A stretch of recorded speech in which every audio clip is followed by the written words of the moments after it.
All right, guys, welcome back to the channel. Welcome if you're new. Thank you for taking time out of your day to check the video out. We are talking about PlayStation's 30th anniversary. Sony finally did it.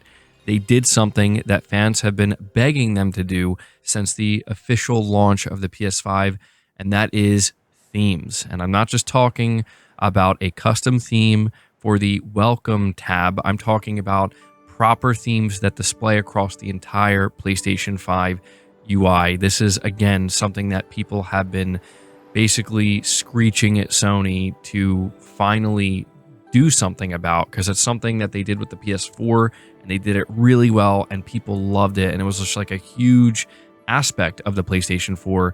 But with the PS5, it's basically non-existent.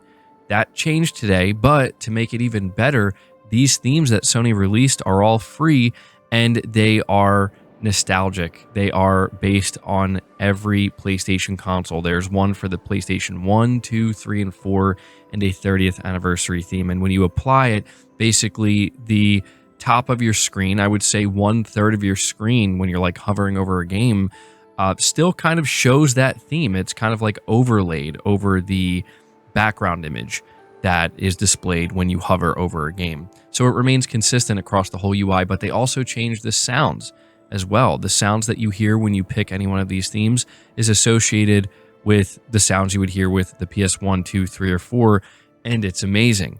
Now, there is also the fact that when you boot up the PS5, at least for now, this is what they're doing. It plays the classic Sony Interactive Entertainment, the PS1 startup that is just so incredibly nostalgic, and it's just so awesome to see Sony do this. But there is a major caveat here.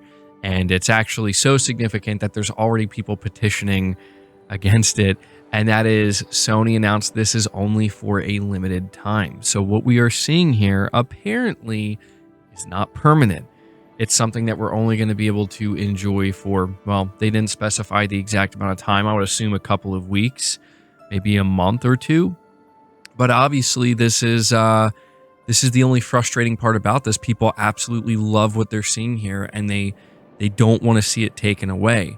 So, you know, it's hard to say if Sony's going to change their mind on this. What I find interesting is that this may be paving the way for themes, right? If they can do it in this way for the 30th anniversary with the PS1, 2, 3, and 4, I mean, it kind of opens the door for being able to just do themes across the board, right? Maybe this is just kind of a little testing period, and they're going to bring it back, or I guess release it officially. And if they do that, maybe they'll re-release these 30th anniversary themes as well. But it is a little strange, I will say, for them to just kind of put something this awesome out here to then just be like, yeah, it's only going to be for a limited time. So I really hope they change their mind on that. But there's one other thing I do want to mention to you guys before we wrap up the video, and that is Sony also released a 30th anniversary thank you video, which will be playing in the background. And, you know, there's nothing really that significant with this video. It's just a nice little thing that Sony's doing here, basically saying thank you to the fans and to the community and showcasing a lot of their games. And the trailer was really well done. Obviously, I'm not going to have the sound of it playing in the background, but I highly recommend checking it out.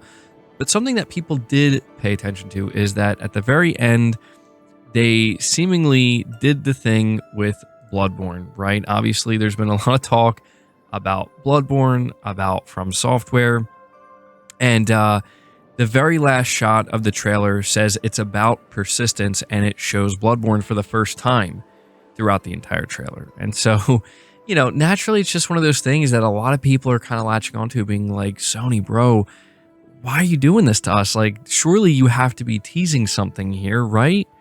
Right? Like, you're not just doing this to torture us, are you? I don't know. Maybe they are. Somebody at Sony is clearly toying with the fans here, showing off Bloodborne at the end of the 30th anniversary trailer, and then releasing these nostalgic themes for the PS5 that people have been begging for, just to come out and be like, oh yeah, we're going to take them away from you very soon. So please enjoy it while it lasts. It's very interesting the way Sony's doing this, but either way, it's hard not to kind of smile at this stuff and kind of feel that nostalgia. And yeah, the very last thing I will say here is, I know that a lot of people were hopeful that maybe Sony would do some kind of an event to celebrate the 30th anniversary, and it seems pretty clear by now that they're not going to do that. If there was going to be an event tomorrow, for example, surely it would have been announced by now. And we do have to keep in mind that the Game Awards is just 10 days away. There's no doubt in my mind that any announcement Sony may have planned of significance will be reserved for the Game Awards. So anyway, guys, that's going to do it for the video. I just wanted to keep it short and let you guys know about this. Please let me know your thoughts down in the comments below. I'll be very interested to see what you have to say. Leave the video a like if you enjoyed it. Subscribe if you're new. Hit the bell notification icon and feel free to share the video out on top of all that. But until next time, guys, take care.